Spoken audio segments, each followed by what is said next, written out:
Le prophète Élie est un personnage assez particulier de la Bible.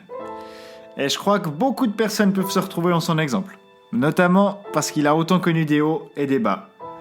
Il a expérimenté plusieurs victoires, mais également des défaites, même si elles ont toujours été suivies d'une restauration. Et il y a autant goûté à la dépression qu'à la puissance de Dieu. En fait, il a été utilisé par Dieu durant une période assez sombre de l'histoire du peuple d'Israël.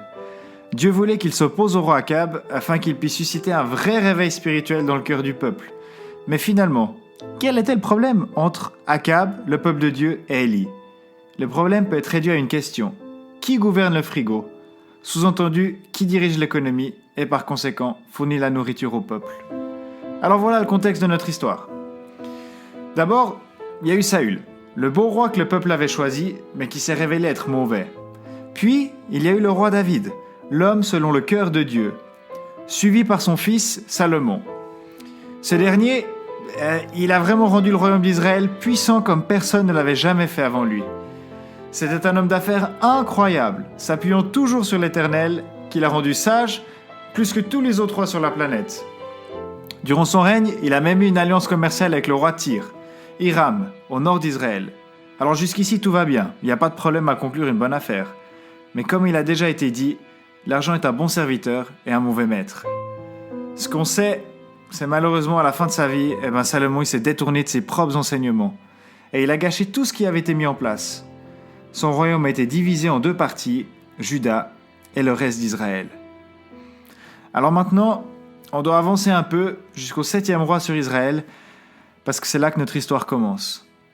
En 870 avant Jésus-Christ, environ.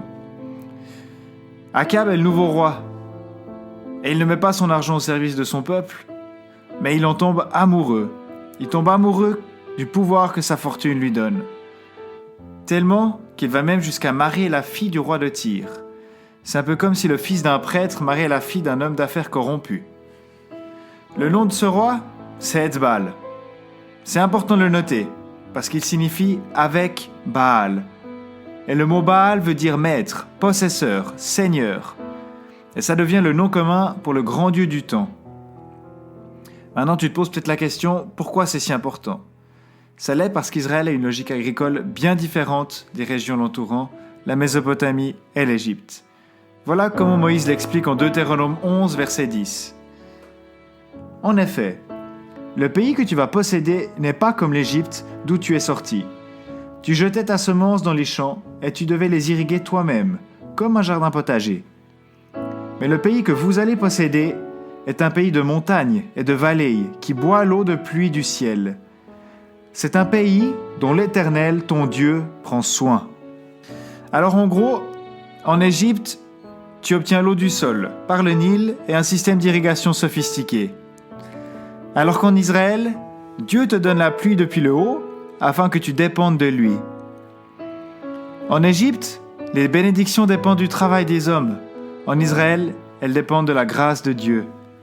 Et c'est la dernière phrase que j'ai citée qui est importante. C'est un pays dont l'Éternel, ton Dieu, a soin. Donc Dieu dit « Je suis le Dieu de la météo, et non Baal.